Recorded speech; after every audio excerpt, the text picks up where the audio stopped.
Hello guys, ngày nay nhung nâng một trong trang lấy tích vì cái program lúc nó follow tao đẹp các này chuyên tập bố nhung trong bậc cao chia bộ string bộ xó được chính hai bạn thì nhung chưa đượcយកthách này ở baby mama bao nhóm nữa tụi nó nhung đặt for in trang một vía lần này thách ban chỉ trong bậc cao việc thà lần nó cứ bên đây tha nhưng trong ban chuyển đổi là so nó mọt ngỏ này tha lần nó cứ việc đọc chuyển đổi là so baby mama nó cứ mọt ngỏ anh nó lại khan bao nhóm chứ trong ban so baby mama nó cứ ban mọt ngỏ được chính hai bạn chỉ dừng đặt lớn tụi mọi dừng print thạch nhị nữa thạch nhị tụi mọi dừng trong dừng tràn bìa thà bìa nó trên ở với trên ấy đôi đây dừng bàn đôi đây để dừng trong màn to dừng tràn mở dòng tập dừng ran hay dừng khôi bìa trên baby mà đi dừng trong màn mếnแต่แล้วจะมาtrong màn trong thì đây trong màn so rồi trong màn âm trong màn ý tụi mọi dừng nó nhập bật đi xin dừng cắt thay từ đá string lên bọt đá lắm vậy tới dừng vô mình nó mò với tụi giờ nhưng đại nhưng mà cái thay từ đá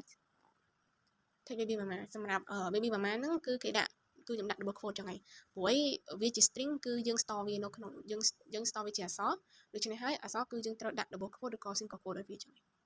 ខ្ញុំដាក់ for ហ្នឹងខ្ញុំlầnនេះ take ដដែលព្រោះយើងចង់បានជាចំនួនអក្សរលេខតែលើកនេះយើងមាន if take នេះ a ស្មើពីរដង double quote a មានន័យថាអានេះមានន័យថាបើជាអាហ្នឹងខ្ញុំចង់បាន a ខ្ញុំចង់បាន a គឺខ្ញុំត្រូវដាក់លក្ខខណ្ឌរបស់វាគឺ if take នេះ a ស្មើពីរដង double quote a មកយើង print take នេះ a នឹងមកវាចេញ a ដែលយើងចង់បានយ៉ាងណាគ្នាអញ្ចឹងវាចេញ a 3ដងអញ្ចឹងមានន័យថា baby mama គឺមាន a 3ដងតែខ្ញុំចង់បាន a ខ្ញុំចង់បាន m ម្ដង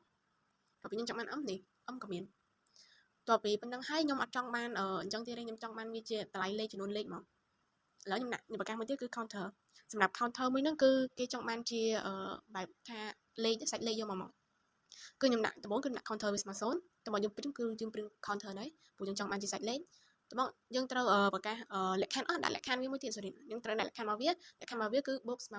1តោះយើងទៅ run វាមើលតើវាចេញអីដូចតែយើងនិយាយមិញយកវាចេញចំនួនតម្លៃលេខគឺ2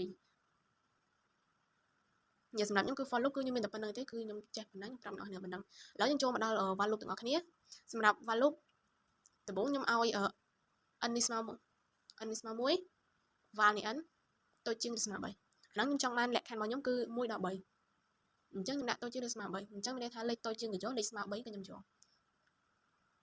យកតែមកខ្ញុំ print n តបខ្ញុំ print n ហើយអ្វីដែលយើងអាចខ្វះបាននោះគឺយើងត្រូវដាក់លក្ខខណ្ឌរបស់វាសម្រាប់ while loop ហើយនិង for loop វាអត់សូវខុសគ្នាហ្មងគាត់ថា while loop គឺគេមានលក្ខខណ្ឌរបស់វាឬជាក់លាក់ជាងយើងដឹងហើយថា loop គឺវាដើរបើសិនជាយើងដាក់លក្ខខណ្ឌរបស់វាទេគឺវានឹងដើររហូតមកអានេះលក្ខខណ្ឌរបស់វាខ្ញុំដាក់ n បូកស្មើ1អញ្ចឹងមានន័យថាខ្ញុំឲ្យវាឈប់ត្រឹមប៉ុណ្ណាគឺវាឈប់ត្រឹមហ្នឹងទេនេះខ្ញុំចង់បានលេខ1ដល់លេខ3គឺចេញលេខ3ខ្ញុំដាក់ឲ្យខ្ញុំដាក់ n ស្មើ0គឺចេញ0ដល់លេខ3យ៉ាងនេះចង់បានមិនកំណត់វាតាមហ្នឹងទៅសំខាន់កុំលេខលក្ខខណ្ឌរបស់វាបើលក្ខខណ្ឌទេវាដើររហូតមកសម្រាប់ខ្ញុំគឺមានប៉ុណ្ណឹងខ្ញុំចង់បិទកូដនឹងចោលខ្ញុំទៅចង់បានជា string ម្ដងឥឡូវខ្ញុំបង្កើតរបស់ខ្ញុំបង្កើតរបស់ជា string ហ្នឹង baby mama ដដែលដោយសារកូដខ្ញុំហៅមកយើងគឺ baby mama ដដែលបន្ទាប់ពីហ្នឹងហើយគឺយើងដាក់ថាខ្ញុំឲ្យ e ស្មើ0ទៅមក value e ដូចអ្នកដូចខ្ញុំប្រាប់អ្នកនរគ្នាមុនហ្នឹងចឹងថាដើម្បីជាយើងចង់បានជាចំនួនអក្សរទាំងអស់គឺយើងត្រូវដាក់ len កូ len នេះ text ហ្នឹងគឺមកដដែលអានេះមិនមែន text ទេព្រោះខ្ញុំបង្កើតវាជា string អញ្ចឹងខ្ញុំដាក់ថា len string ទៅមកគឺខ្ញុំ print វាមក print string ហ្នឹងញ៉ាំអូខេយើងទៅ run ដល់ពេលយើងទៅ run យើងឃើញចេញមក b សតដោយសារអីយើងខុសដោយសារយើងអត់បានដាក់លក្ខខណ្ឌរបស់វាយើងភ្លេចកំណត់លក្ខខណ្ឌរបស់វាលក្ខខណ្ឌរបស់វាយើងឲ្យ e បូកស្មើ1អានោះវាដើរត្រឹមលក្ខខណ្ឌមកចេញចាំមើលវាចេញមកវាអញ្ចឹងមានថាវាត្រូវលក្ខខណ្ឌមកយើងតែមកខ្ញុំអត់ចង់បានវាជាអក្សរឈរវាឈរពេកហើយអញ្ចឹងខ្ញុំចង់វាដេកម្ដងតែខ្ញុំចង់ឲ្យវាដេកគឺខ្ញុំត្រូវកន្លែងកែកន្លែង print ហ្នឹងខ្ញុំដាក់comma n ស្មើ single quote យើងទៅ run មើលវាបានដេកយ៉ាអានេះវាបានដេកហើយតោះខ្ញុំចង់បានវាជា integer វិញខ្ញុំឲ្យe ស្មើ0và đấyខ្ញុំចង់អានេះលក្ខខណ្ឌរបស់ខ្ញុំចង់បានពី0ដល់10មិញខ្ញុំនិយាយចឹងពី0ដល់10អញ្ចឹង value របស់វាប្រហែលជាយើងត្រូវដាក់ val នេះ e ស្មើ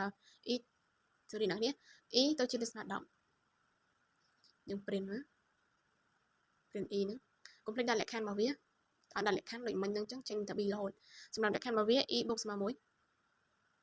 តែយើងទៅ run មកវាចេញពី0ដល់10អត់យ៉ានេះវាចេញពី0ដល់10មួយទៀតខ្ញុំចង់ឲ្យវាចេញពី5ដល់10ដល់